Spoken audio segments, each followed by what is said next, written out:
Continuando aqui nossa gravação, meus irmãos, nosso quarto dia de aula, nosso segundo bloco de Bibliologia, Teologia Sistemática 1, Doutrinas da Palavra de Deus. Então, compartilhando aqui o nosso material. Vamos lá. Então, continua lendo para nós aqui, Maísa. O pastor chegou a ver, pastor, essa frase aqui, ó, em vermelho? Eu ouvi.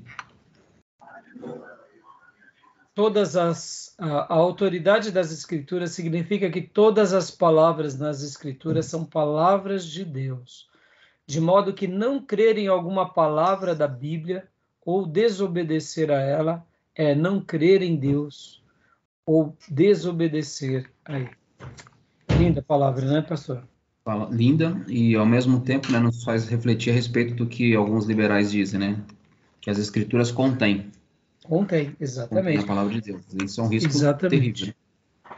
Por isso que eu estou sendo tão enfático aqui na nossa aula, irmãos e pastor, porque hoje, quando nós pegamos assim grandes nomes que estão se enveredando para o liberalismo, ou para uma releitura, uma reinterpretação, ou chame como você bem entender, ou eles, né, no caso, chame como bem entender, é negar essa premissa. Literalmente estão dizendo o seguinte: não, Deus disse, mas não foi bem assim. Então, é desobedecer a Deus, né? Então, pastor Johnny, leia para nós. Todas as palavras nas Escrituras são palavras de Deus. Leia para nós. Vamos lá. 1. Isso é o que a Bíblia afirma a seu próprio respeito. Há muitas afirmações na Bíblia declarando que todas as palavras das Escrituras são palavras de Deus, ao mesmo tempo em que são palavras escritas por homens. No Antigo Testamento, isso se vê com frequência na frase introdutória, assim diz o Senhor, que ocorre centenas de vezes. No mundo do Antigo Testamento, essa frase seria reconhecida como idêntica em forma à expressão, assim diz o rei, usada para introduzir um edito de um rei a seus súditos, edito que não poderia ser desafiado, nem questionado, mas simplesmente obedecido. Dessa forma, quando os profetas dizem assim diz o Senhor, eles estão reivindicando a condição de mensageiros do soberano rei de Israel, ou seja, o próprio Deus, e declarando que as suas palavras são palavras de Deus com autoridade absoluta. Quando um profeta falava desta forma em nome de Deus, cada palavra dita vinha de Deus, senão ele seria um falso profeta, conforme Números 22:38, Deuteronômio. E aí, tá jóia até aí, pastor. Então, irmãos e irmãs, é muito importante a gente repensar sobre isso, porque nós não somos uma monarquia. E por não sermos uma monarquia, nós não temos essa ideia, assim diz o rei. Porque você tem que lembrar que numa monarquia, a palavra de um rei, ela era aquilo que de fato representava a lei. Se ele dissesse que a pessoa estava viva, ela viveria. Se ele dissesse que aquela pessoa morreria, não teria o que pudesse ser feito, a pessoa passaria pela morte. Qualquer ato de desobediência ao rei era um crime. É claro que um rei tirano tomava proveito dessa autoridade, mas isso também não omite que não fosse cumprido os seus desejos, as suas vontades, ou fosse reivindicado a sua autoridade. Vocês se lembram que nós estudamos, né, nos semestres passados, ou melhor, nos bimestres passados, em Novo Testamento 1, quando falamos lá sobre o Império Assírio, e os assírios eles eram cruéis. Todos eles eram cruéis. Os soldados cortavam os membros, faziam maldades. O rei e o reino da Assíria eram maldosos. E isso não impedia não anulava o fato deles cometerem atrocidades. É claro, isso é um crime, isso é um abuso de poder, mas na antiguidade, o edito real era algo muito considerado. Vocês vão se lembrar muito bem do episódio que está no livro de Esther, quando o rei ele diz para sua rainha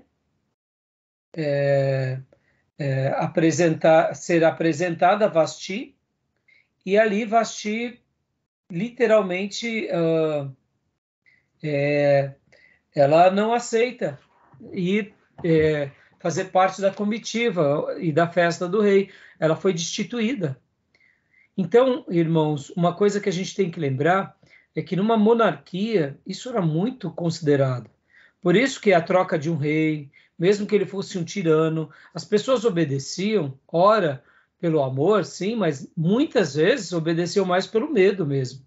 Era o medo, era a questão da sobrevivência, era a questão de você falar assim, bom, eu não posso ir contra. Nem todos os reis eram tão humildes como Davi. Davi ouvia as pessoas, ouvia os questionamentos, ele poderia não concordar, mas ele não dava cartadas tolamente. Pode ver que quando Abigail chega para ele, no caso de Jerubaal, que era o marido de Abigail, ele dá ouvido para Abigail. E no momento que ele dá ouvido para Abigail, ele até fala: olha, você me ajudou para que eu não cometesse um crime. Pode ver que logo na sequência ele casa com ela. Então, na antiguidade, essa questão do rei era uma questão muito importante. Eu vim pregando recentemente sobre o filho de Josafá, Jorão, Acasias, e a esposa de Jorão, que é a Atalia, que é a filha de Jezabel com Acabe. Quando ela assume o reino e mata ali todos os descendentes da tribo de Judá, os descendentes de Davi, nós vemos que o povo fica quieto. Mas não é que o povo fica quieto porque eles eram coniventes, era o medo. Ora, se ela estava extirpando a família real, o que ela não faria ainda com um príncipe, com um sacerdote? Então, muitas vezes, a questão da sobrevivência, a gente esquece, né? Muitas vezes a gente olha assim e fala, fulano não foi contra, fulano ficou calado.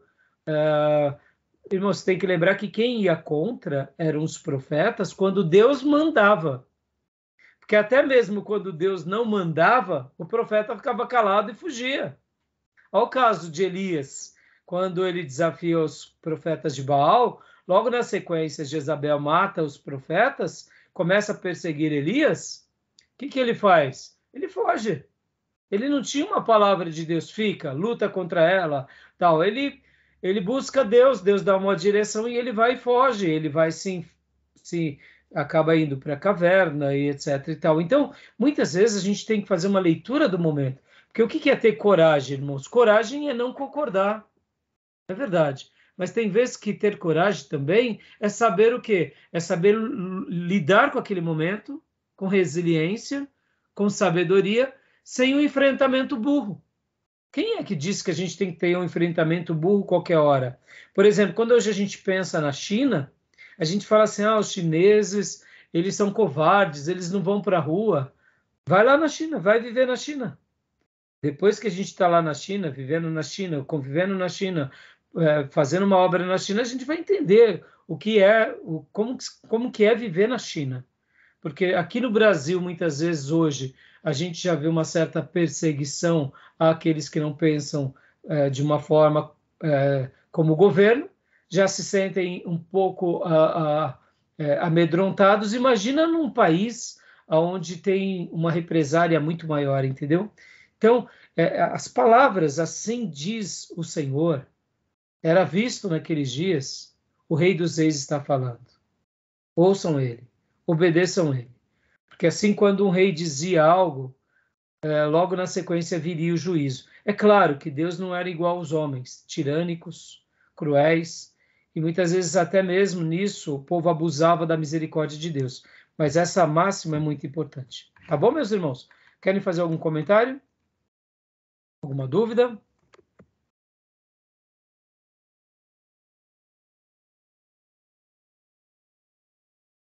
Tudo bem? Não, pastor, tranquilo. Tranquilo? Irmãos, essas nossas aulas aqui, pegamos aqui o caso do pastor Johnny, que já está aí praticamente mais da metade do curso, parece chover no molhado, né? Pastor, o senhor já, né, a gente já nadou bastante. Por isso que numa estrutura do curso, quando nós começamos o curso do início mesmo, com as primeiras aulas, hermenêutica, homilética, teologia sistemática 1, que seria essa, tem mais significado para o seminarista, porque seriam matérias introdutórias que vão afirmando o seminarista. Agora, mesmo o pastor Johnny e o Gil, que já estão mais do que na metade do curso, não deixam de ser afirmações importantes também. Porque não é porque a gente está fazendo teologia que a gente não vai ser tentado a se enveredar por um caminho de erro. Não é porque a gente está fazendo teologia que também, ou ministério, ou que a gente já está na obra, depois de um tempo que a gente não vai ser tentado a desconsiderar certas verdades, né? Então, tentem pegar essas palavras, esses dizeres, e tentem pensar dessa forma, né? Que não, aqui é importante não só porque é importante, mas aqui é importante porque aqui está sendo, eu me baseio a minha fé. Aqui é uma questão de estrutura. Eu não posso fugir disso. Eu não tenho como fugir disso. Não pensem vocês que no ministério a gente não vai ser tentado a querer acrescentar essas coisas. Deixa eu até contar aqui uma breve testemunho. Eu me lembro que eu estava no começo do meu ministério e eu já estava há uns 2, 3 anos, e aí veio um senhor que trabalhou aqui em casa, que ele era um pedreiro, e enquanto eu era solteiro, eu pregava para ele e tudo, né? E ele era assim, vamos dizer assim, uma pessoa que dava ouvido ao evangelho, mas não tinha se convertido. Aí depois de um tempo, ele começou a frequentar uma igreja e de fato ele se converteu. Aí ele passou por algumas situações difíceis na vida familiar dele e tal. Mas o que eu quero dizer, eu me lembro como hoje, ele saía aqui de Ferraz de Vasconcelos, ele ia lá para São Paulo. E aí ele se converteu numa igreja que fazia muita campanha. E eu lembro que ele falou assim, não, porque lá na igreja o pastor fala o seguinte, se você vir 7 quartas-feiras, por exemplo, e Deus não fizer um milagre, ele falou para a gente acreditar que Deus vai fazer um milagre. E aí ele começou a falar várias coisas, dar o testemunho dele, então eu comecei a ouvir. E eu lembro que ele começou a falar e ele começou a contar algumas experiências. Eu falei assim: não, vou fazer a igreja crescer. Não, já estou aqui uns 3, 4 anos, a igreja vai crescer, tem que crescer a igreja, a gente está trabalhando tanto. E eu me lembro como hoje. Eu já era seminarista, já era formado, já estava no ministério. E aí ele começou a falar, né? Não, porque lá uma pessoa vai num domingo, o pastor já faz o desafio. Vem aqui 7 domingos. Porque se em 7 domingos Deus não fizer o milagre, eu rasgo a minha Bíblia. E aí, eu ouvindo essa frase, e eu estava passando alguns momentos de dificuldade na nossa comunidade, né? Falei, vou começar a fazer isso. Vou para isso, vou para outra coisa, não quero saber. E comecei, né? Eu com os meus botões, falando comigo mesmo. E eu me lembro bem, irmãos, eu estava trocando gás. Estava trocando gás. Eu vou fazer isso, vou fazer campanha, eu vou... Eu lembro como hoje, foi como se Deus tivesse imprimido no meu espírito. Eu te chamei para isso, meu servo? Eu te chamei para fazer campanha? 7 campanhas? Foi para isso que eu te separei? Aí isso tudo acontecendo entre mim e os meus aborrecimentos na minha alma, e ali na minha revolta, eu vou fazer campanha, vai ser as 7 vezes da vitória, 7 vezes que você vai alcançar o seu milagre. E ali eu comecei a conversar comigo, mas na realidade não era eu, era o Senhor imprimindo. Aí eu parei, pensei, falei, amém. O Senhor não me separou para isso. Eu não vou fazer isso. Eu vou continuar pregando a palavra. E ali eu entendi, foi claro para mim. Não quero ser juiz e fazer um juízo de valor, de que a pessoa não pode fazer campanha, mas percebam que a campanha virou um artifício para crescimento da igreja, que a campanha virou um método para que a igreja fique cheia durante toda a semana. E eu lembro como foi bom ter ouvido a minha consciência ali, eu entendo hoje que foi Deus falando comigo. Porque, irmãos, muitas vezes, mesmo passando por matérias como essa, a gente vai ser tentado. Numa hora de dor, numa hora de desilusão, numa hora de fraqueza. A gente vai querer dar uma ajudinha para o Evangelho. E são horas que a gente vai ter que tomar uma decisão. E eu lembro bem, trocando gás, que eu tomei uma decisão. Falei, não vou fazer nada disso. Chega, para, Raimundo. Que besteira. Eu não fui separado para isso. Não fui separado para isso. Vou pregar a palavra, vou pregar o Evangelho de Jesus. Como Jesus pregou, como os apóstolos pregaram. Isso me basta. E eu louvo a Deus por essa decisão. Sabe, irmãos, porque muitas vezes a gente, em nome de um desespero, porque você está trabalhando, vamos ser honestos, irmãos, você está trabalhando, você chega cansado do trabalho, que nem um pastor, vai para a igreja, discipula uma vida, e de repente uma família, e de repente a família não vinga, aí a gente se sente culpado, onde eu errei, aí de repente vem alguém dar um testemunho, que lá na igreja dele abriu há 3 meses e tem 10 vezes mais pessoas do que na nossa. A gente fica em crise. E essas crises, muitas vezes, elas servem para nos ensinar. Eu quero acreditar, irmãos, que cada um faz as suas escolhas. Olha o Evangelho hoje, como que está. Pouco tempo depois dessa época, essa igreja que era uma igreja que ele seguia, tal, se dividiu em muitas outras igrejas e virou praticamente uma igreja neopentecostal. Então eu louvo a Deus, porque uma semente neopentecostal podia ter nascido em mim. E o que não é a convicção disso daqui que a gente está falando, sabe? Dos editos reais. Irmão, nesse ponto, toda a palavra nas Escrituras são palavras de Deus, guardem isso. São editos reais. Nós seguramos um edito real. Ponto final. O rei falou, está escrito. Isso nos basta. E quando a gente for tentado, a gente vai descansar e vai saber que nós só somos pregadores da palavra, nós não somos a palavra. E isso vai ser reconfortante ao nosso coração, tá bom? Então, muitas vezes, ao trabalhar sobre isso, parece que é um pouco chover no molhado, mas não é, irmãos. Não é. Como há pouco eu dizia. Quantas são as vezes que a gente acredita no profeta, na profecia, irmãos? Nós, como avivados e pentecostais, quantos são aqueles que acreditam nos profetas cegamente, mas não acreditam na Bíblia cegamente? E é isso que a gente tem que reestruturar. A gente tem que dar o valor da Bíblia cegamente, como edito real de um Deus que não falha, de um rei que não falha. O profeta, ele pode falhar. Ele é um homem, né? Tá bom? Então vamos lá. Continuando aqui. Continua lendo para nós, pastor, por gentileza. Vamos lá. Tem uma tarja ainda cinza. Primeiro. 2. Somos convencidos a aceitar as reivindicações da Bíblia de que ela é a palavra de Deus à medida que a lemos.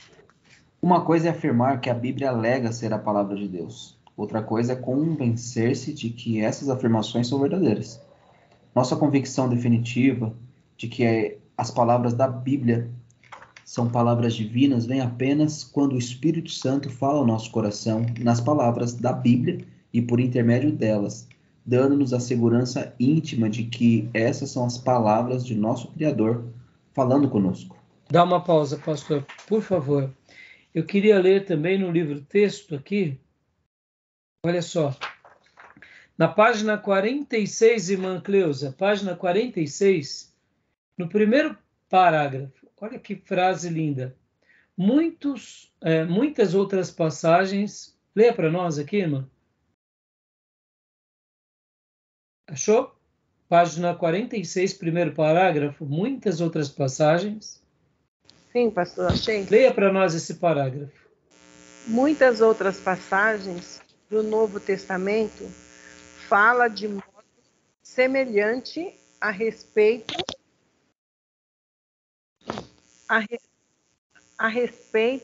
de partes do Antigo Testamento. Em Mateus 1:22, as palavras de Isaías, em Isaías 7:14, são citadas como o que fora dito pelo Senhor por intermédio do profeta. Em Mateus 4:4, Jesus diz ao diabo: não só de pão viverá o homem, mas de toda a palavra que procede da boca de Deus. No contexto das citações repetidas que Jesus faz de Deuteronômio para responder a cada tentação, as palavras que procedem da boca de Deus são as Escrituras do Antigo Testamento. Olha, a gente sabe de tudo isso, irmão, mas essas palavras são lindas. Todas as palavras que procedem da boca de Deus, a boca de Deus está nas Escrituras. As Escrituras são a boca de Deus. E essa é uma frase, uma afirmação verdadeira que só pode ser compreendida, e aí, pelo Espírito Santo de Deus na nossa vida. Então pode agora continuar lendo aqui, pastor Johnny, por gentileza. Obrigado, irmã Cleusa. Nada, pastor. Está fazendo um chiado, irmã Cleusa? Eu vou bloquear aqui o seu microfone, tá? Joia. Pronto, pastor, pode... Beleza. Me perdi aqui. Aqui, ó. Achei. Falando conosco, né? Isso. Logo depois de explicar que a sua mensagem apostólica consistia de palavras ensinadas pelo Espírito Santo, 1 Coríntios 12:13, Paulo diz: o homem natural não aceita as coisas do Espírito de Deus, porque eles são loucura, e não pode entendê-las porque elas se discernem espiritualmente, 1 Coríntios 2:14. A palavra a parte do trabalho do Espírito Santo, uma pessoa não receberá verdades espirituais e, em particular, não receberá nem aceitará a verdade que as palavras das Escrituras são, de fato, palavras de Deus. Em outras palavras, o que o nosso querido irmão Gruden está dizendo aqui, irmãos, quem não tem o Espírito de Deus não vai compreender o que nós compreendemos. É um fato. Por isso que quando nós vemos uma igreja ou um pastor se perder, é porque ele já está desviado. Ponto. Pastor, mas ele está praticando aqueles pecados pelo qual ele está afirmando? Não necessariamente, mas ele está endossando. Mas uma coisa é fato, já está desviado. Quando uma pessoa começa a discorrer algo que a Bíblia não diz e outrora ele cria, já se desviou, já apostatou da fé. Por outro lado, um verdadeiro servo de Deus, como diz aqui, a parte do trabalho do Espírito de Deus, uma pessoa não receberá verdades espirituais. E, em particular, não receberá nem aceitará a verdade de que as palavras das Escrituras são, de fato, as palavras de Deus. O que o autor está querendo dizer aqui? Não tem como a gente realmente viver essa premissa sem o auxílio do Espírito Santo. E se a gente está dizendo, afirmando coisas como essas, de que a palavra de Deus, a boca de Deus é a Escritura, é porque o Espírito Santo de Deus já está trabalhando na gente, irmãos. Então isso são declarações de fé. Quando a gente vê uma pessoa acreditando nas Escrituras, essa é a maior demonstração de espiritualidade genuína. Percebam que muitas vezes nós temos um termômetro de espiritualidade. Vocês já notaram? O irmão na igreja, se ele é muito fervoroso, nós falamos, o irmão é espiritual. Não é assim?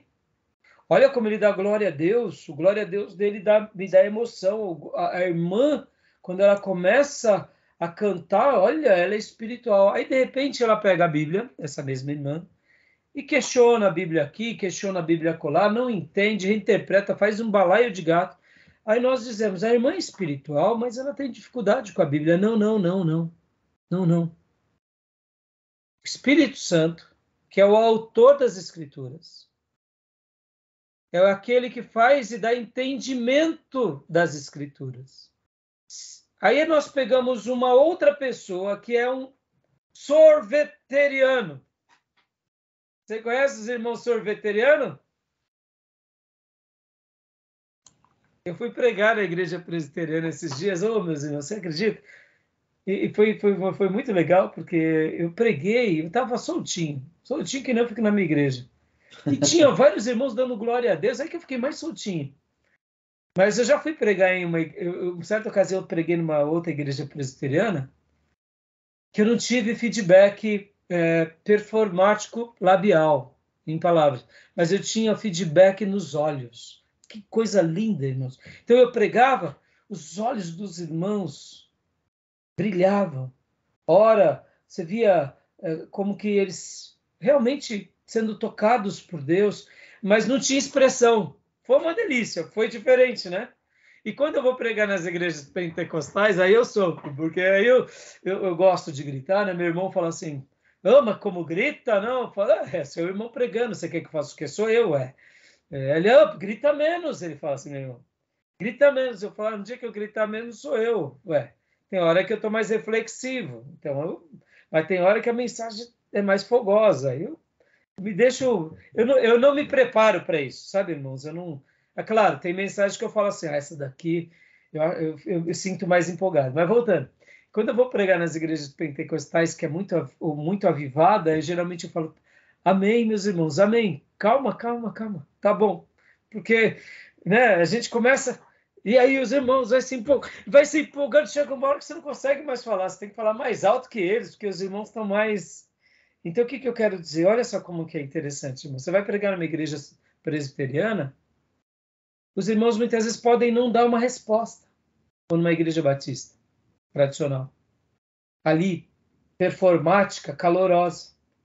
Mas quando você vai conversar com esse irmão sorveteriano, ele é piedoso, ele crê nas Escrituras.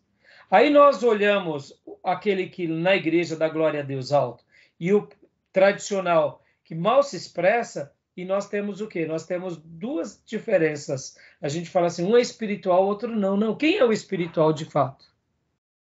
É o que crê nas Escrituras, irmão. Estão entendendo? Quem crê nas Escrituras só pode fazê-lo pelo auxílio de Deus. E se ele está sendo ministrado pelas Escrituras, se ele está proclamando as Escrituras, se ele está se apropriando das promessas, esse é um verdadeiro espiritual. Já o performático não necessariamente é muito espiritual, ele pode ser emotivo, pode ser muita coisa, mas talvez não seja tão espiritual. Olha como a gente se engana. É ou não é? A gente vai numa igreja avivada, os irmãos levantam as mãos, de repente a maioria não crê na Bíblia, não pratica a Bíblia, não considera a Bíblia e vai numa outra igreja, todo mundo quietinho, que nem bate palma. Todo mundo acredita na Bíblia. Quem é mais espiritual? É esse grupo. E eu estou trabalhando esses paralelos aqui para realmente quebrar alguns tabus na nossa cabeça. Viu, meus irmãos? Deixa eu até contar mais um testemunho aqui para vocês. Eu tive um grande amigo que me ajudou muito no início da minha caminhada. Ele era um pastor Paulo Bola era o nome dele, um italiano. Ele foi uma bênção na minha vida muito grande. Mas ele também vivia alguns momentos, eu diria, de muitas crises nas igrejas que ele pertenceu, passou. E numa das fases que ele estava vivendo, ele passou uma crise muito grande. E ele começou a se emburrecer e ia na igreja emburrado e começou a parar de fazer a obra de Deus. E um dia, um irmão batista tradicional da primeira igreja batista da Penha, aquela clássica, o irmão Sidney, que também é uma bênção, um diácono cheio do Espírito Santo, sorveteriano também, mas cheio do Espírito Santo. né? Um dia os dois começaram a conversar e o Paulo Bola falou assim, Deus usou tanto o Sidão. Eu falei, é mesmo, Bola? O que aconteceu? Olha, foi uma das vezes que Deus mais usou alguém para falar aqui comigo no pregão. Eu falei, é mesmo, Bola? Me conta agora. Aí ele me contou. Ele estava passando esse momento de crise na vida ministerial dele. Então ele começou a fazer as coisas para Deus de qualquer jeito e tal, e na igreja também, porque ele estava aborrecido com o pastor, com a denominação. E aí ele começou a desabafar as suas lamúrias por irmão Sidney, que era o batista tradicional, que era só um diácono. Aí o Sidney falou assim, tá, muito bem, pastor. Entendi. Não, eu entendo, pastor. O pastor está coberto. Olha só o que o Sidney disse. O pastor está coberto de razão. Tudo que você me disse, eu te dou razão em tudo.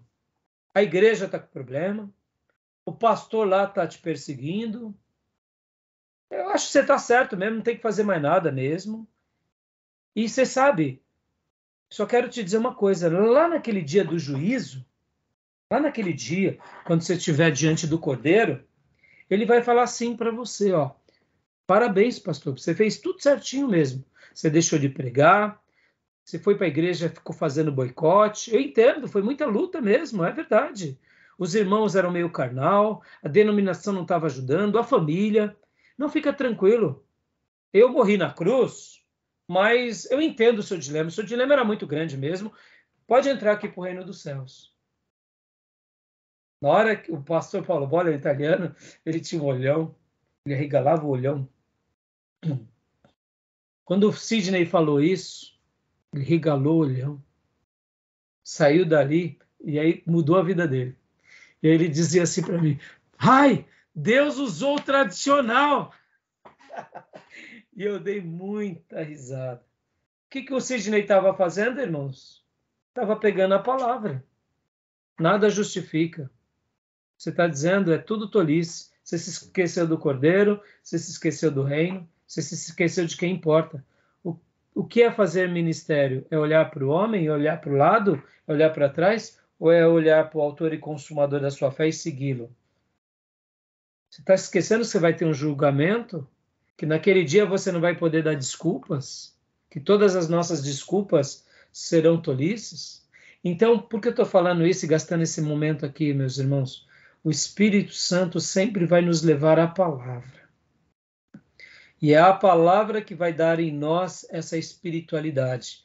E se realmente eu sou esse que defendo a palavra na sua inteireza, mesmo que falte em mim atitudes performáticas, emotivas, eu tenho a revelação do Espírito Santo. Em outras palavras, eu sou cheio do Espírito Santo. Tá bom, meus irmãos? Joia? Beleza? Alguém quer comentar alguma coisa? Não. Tranquilo? Uma outra hora eu vou contar para vocês, lá no pregão, meu apelido era Bombeiro, tá? Eu era bombeiro, que eu apagava fogo. Os pentecostais me falavam, inclusive o Bola. Uma outra hora eu dou esse outro testemunho para vocês. Depois desse episódio, deixei de ser bombeiro, passei a ser pastor querido, considerado. Depois eu conto. Vamos lá, vamos para aula, vamos voltar. Então, deixa eu ir agora para o livro texto, pastor, aqui. Não, pode ler para nós, pastor. Os indícios, outros indícios? Isso, 3, né? Outros indícios são úteis, mas não totalmente convincentes. A seção anterior não foi escrita para negar a validade de outros tipos de argumentos que podem ser usados para sustentar a afirmação de que a Bíblia é a palavra de Deus. Para nós é útil saber que a Bíblia é historicamente precisa, tem coerência interna, contém profecias que se cumpriram centenas de anos mais tarde, influenciou os rumos da história humana mais do que qualquer outro livro.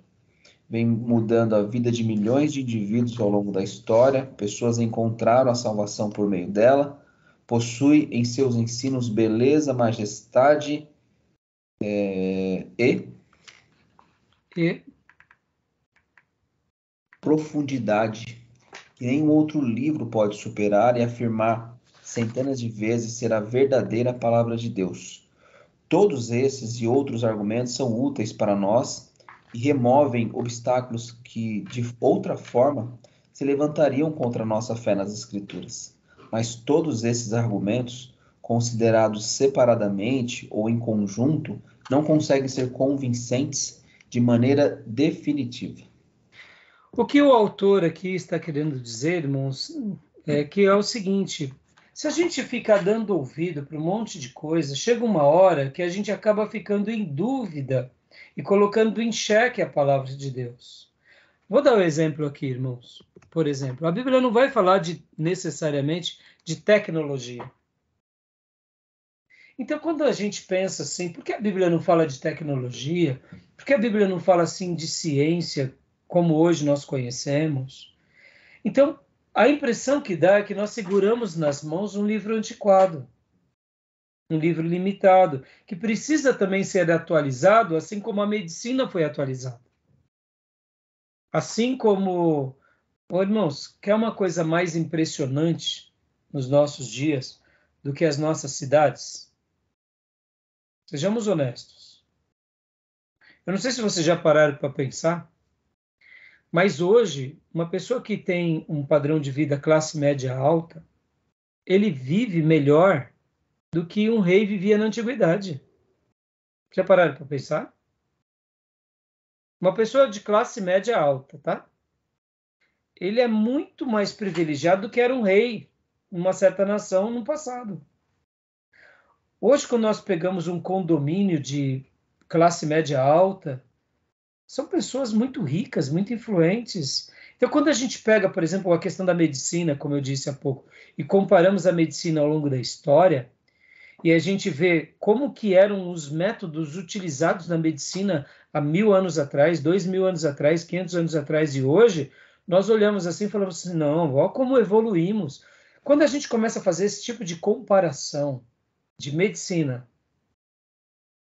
na história e de religião na história, aí a gente diz assim, tá vendo? A religião precisa ser atualizada.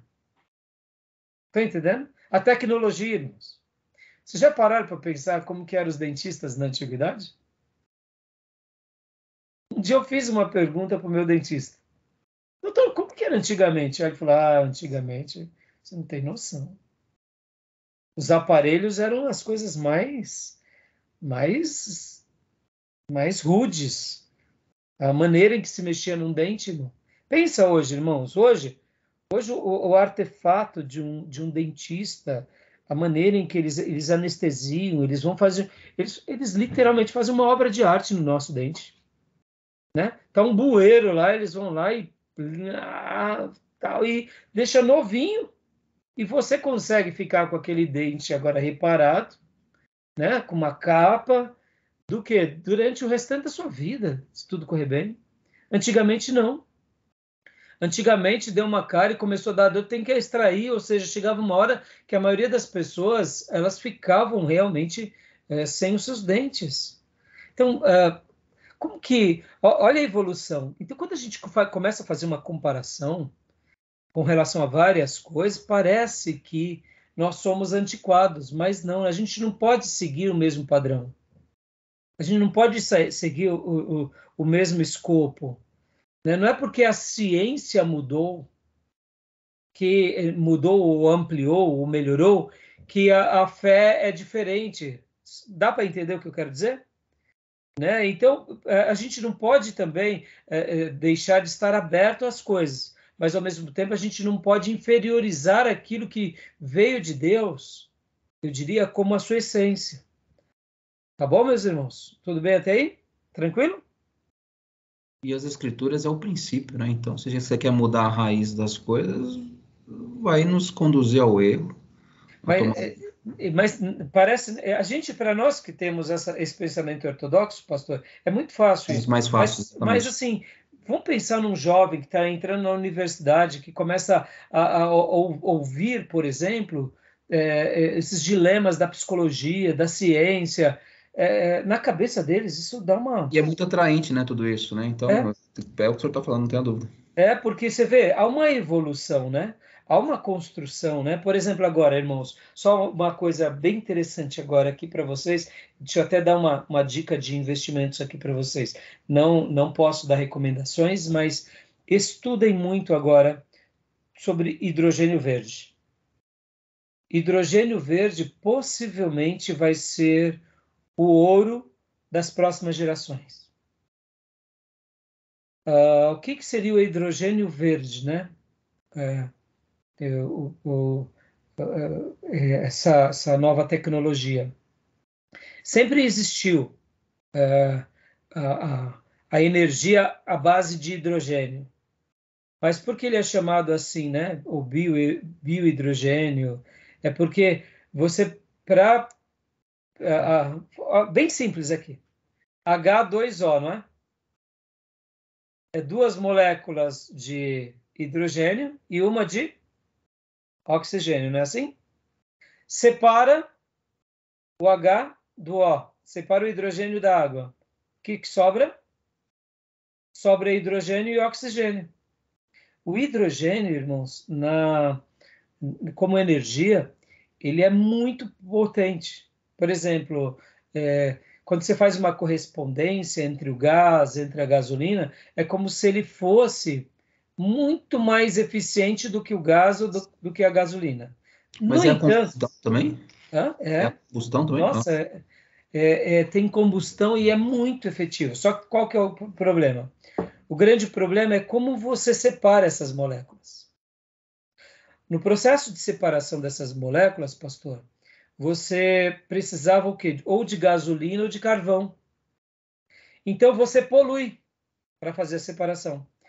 O que está sendo criado agora no mundo com essas novas matrizes de energia, principalmente depois da guerra da Ucrânia e da Rússia? Porque o que aconteceu? A Europa foi fortemente prejudicada porque a Europa depende do gás. E o gás, uma das maiores reservas de gás do mundo é da Rússia. Ou seja, a Europa ficou nas mãos da Rússia.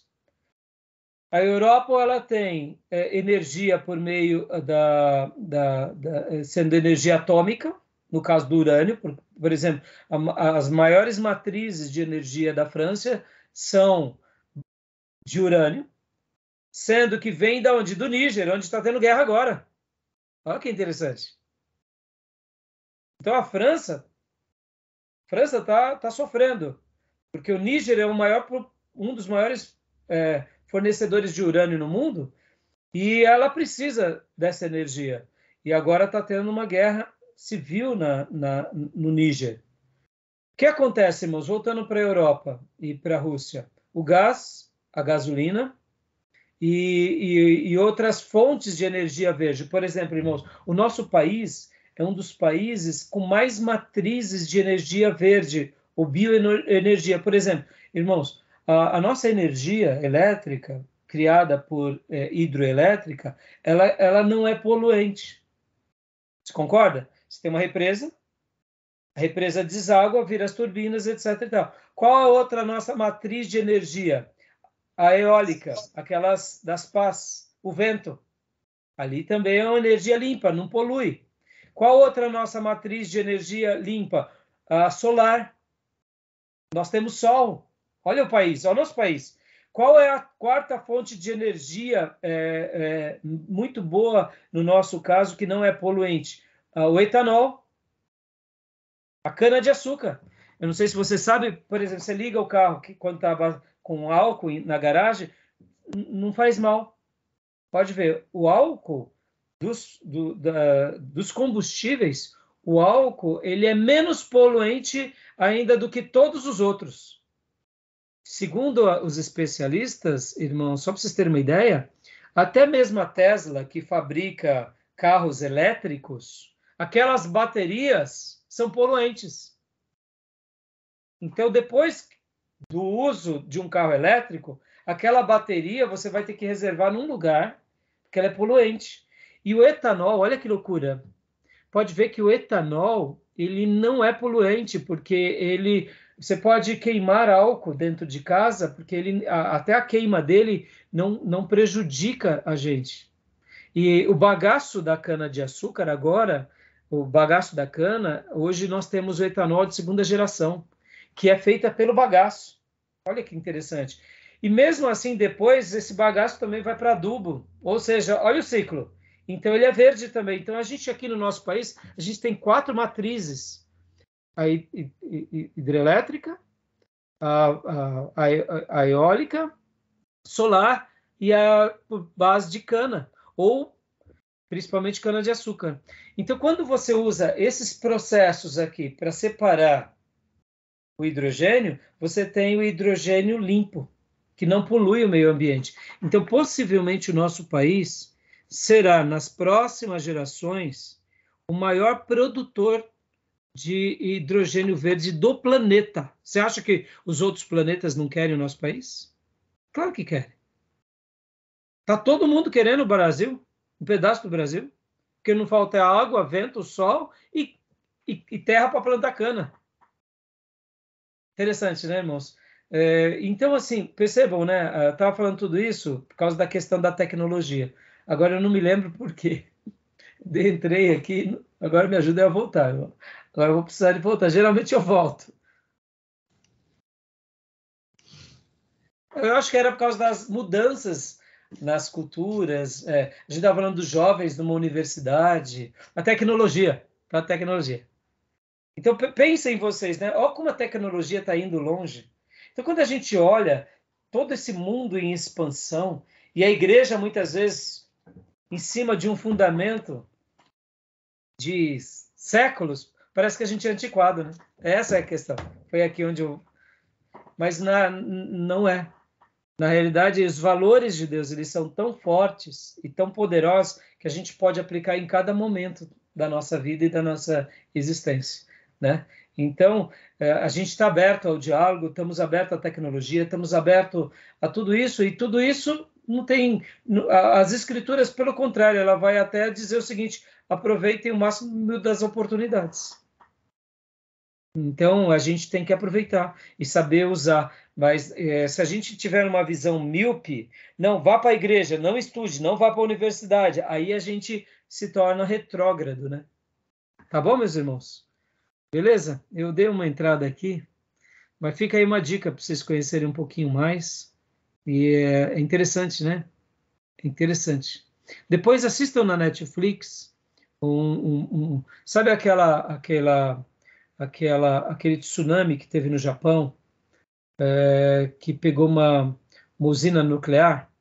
Tem uma temporada agora na Netflix que são, acho que, 6 episódios que falam 6 dias que mudaram o mundo. Vale a pena assistir, viu, irmãos? O perigo da energia nuclear, né?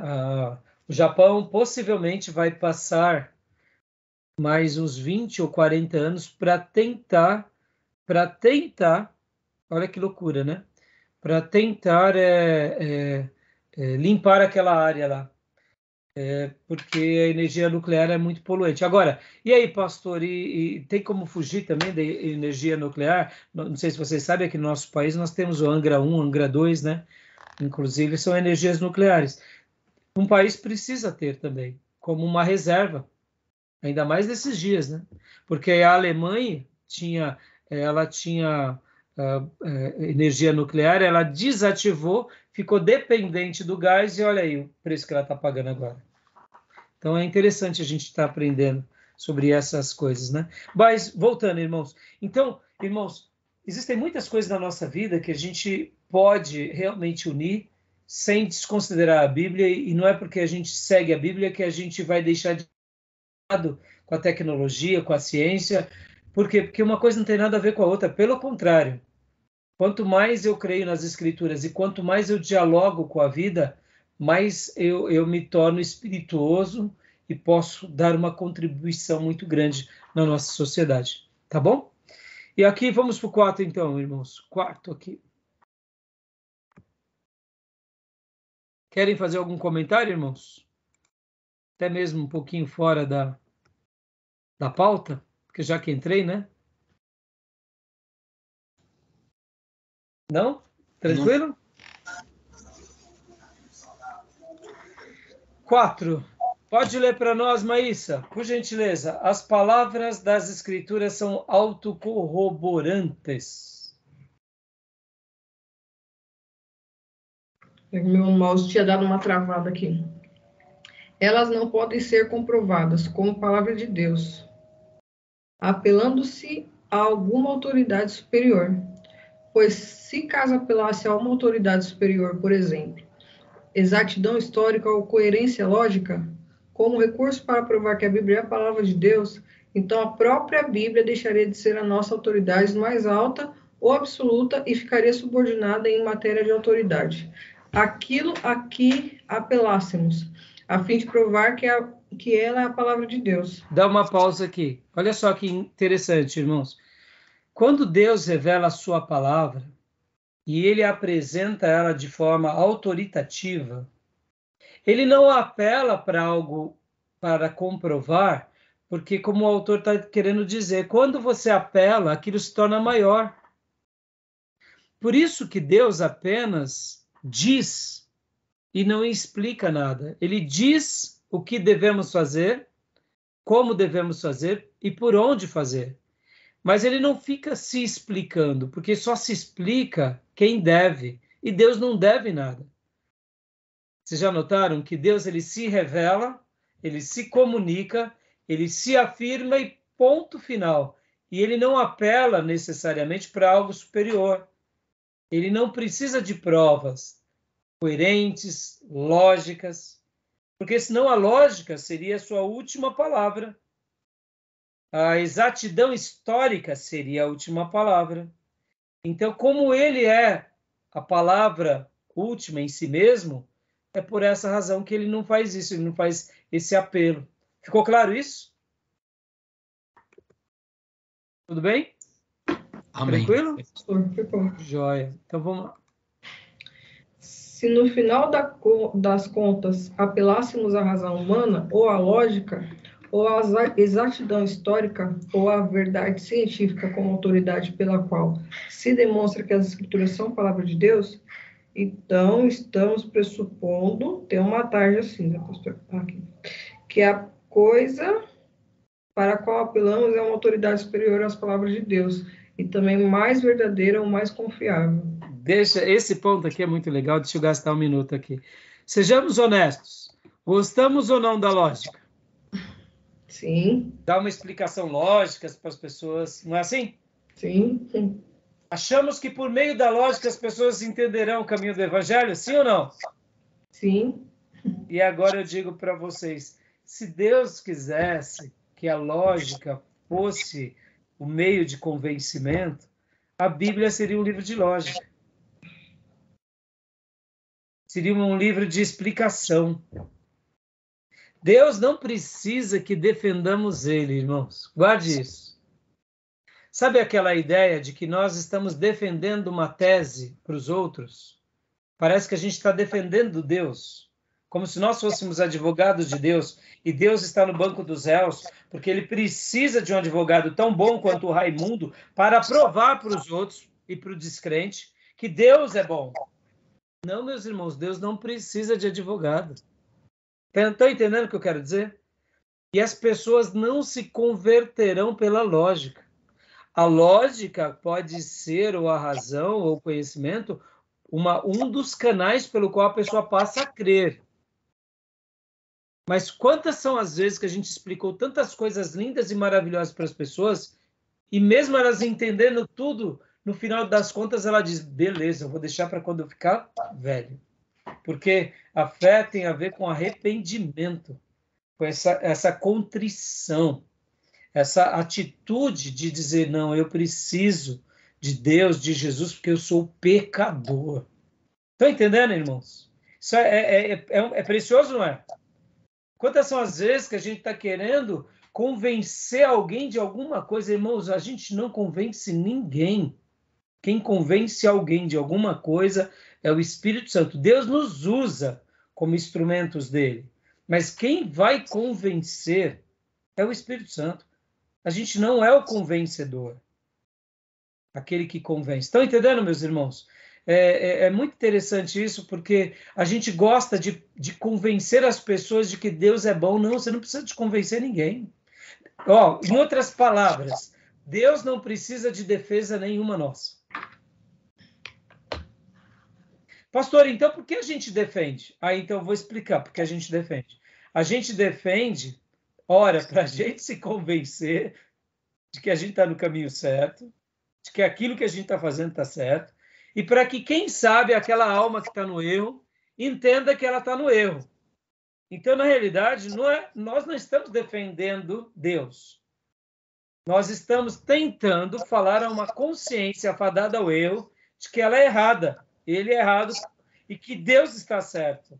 Porque Deus não precisa das nossas defesas. Pode ver, irmãos, Deus não fica falando isso para os homens ímpios. Me sigam, porque senão... Ele fala, olha, no sentido assim, Deus não fica se provando. Deus diz, me obedeça. Se você não me obedecer, eu vou te punir. Acabou. Ele é Deus. Ele não fica se provando. Ele dá caminhos, ele dá chance, ele tem misericórdia, mas quando a gente lê a Bíblia nessa perspectiva e gasta aqui um minuto falando sobre isso, a gente vê que todas as nossas construções racionais não é para provar Deus, mas é para provar as consciências dos homens fadados dos erros deles. Aí sim. Então a gente não defende Deus, a gente tenta mostrar para as pessoas, olha, o quanto nós somos tolos em questionar Deus. Estão entendendo? Foi claro? Né? Irmãos, e outra coisa, irmãos, por isso que a gente... Nós contas mais uma necessidade humana, em provar por A mais B, do que do próprio Senhor, né? Que, na verdade... exatamente, pastor. E pode ver que nós, seminaristas, irmãos, caímos num engodo de querer explicar os caminhos de Deus. Não estou dizendo que a gente não vai explicar, que a gente não vai usar da filosofia, da inteligência, não. Não é errado chegar para um jovem, explicar para ele, por exemplo, vou dar um exemplo aqui. Muitas vezes o jovem chega para mim e fala, pô, pastor, por que Deus fala que tudo é pecado, que tudo é pecado? Olha só, parece que Deus é repressor. Parece que Deus, ele não quer o prazer do jovem. Aí eu chego para o jovem e falo assim, jovem, na realidade não é isso, não é que Deus não quer o nosso prazer, mas quem disse que esse prazer, ele vai nos dar significado e vai nos dar muita alegria? Será que não é um significado passageiro, uma alegria passageira? Não é que Deus não quer que tenhamos prazer, não é que ele seja anti-prazer, é porque ele quer que tenhamos prazeres corretos. Essa é a questão. Aí quando a gente começa a falar com essa racionalidade para o jovem, mostrar para eles falam, puxa, estou entendendo. Então, na realidade, o pecado não é uma coisa que me gera prazer, mas é uma coisa que vai me dar desprazer, vai me causar dor, vai me destruir e vai me aniquilar. Quando a gente mostra que o pecado nos aniquila, e de uma forma bíblica e coerente, sem os jargões da religião, ou de uma fé míope ou vesga, a gente começa a passar que o pecado, na realidade, ele nos desfigura. Pode ver, não é isso que acontece? O pecado não nos embeleza, o pecado nos aniquila. A santidade nos embeleza, a santidade nos dá virtude, mas o pecado nos desfigura. Então perceba que até mesmo na nossa comunicação mais inteligente, quando a gente vai para a inteligência, se a gente usa da inteligência para valorizar a revelação, é o Espírito Santo que vai trabalhar naquele coração. Né? Então é mais sobre... pode ver que a gente gosta das questões racionais, mas elas são algo que só serve para a gente. Né? Paz, Gil!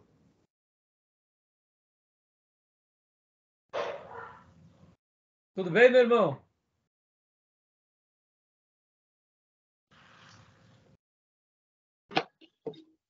Graças a Deus, pastor. Tudo bem.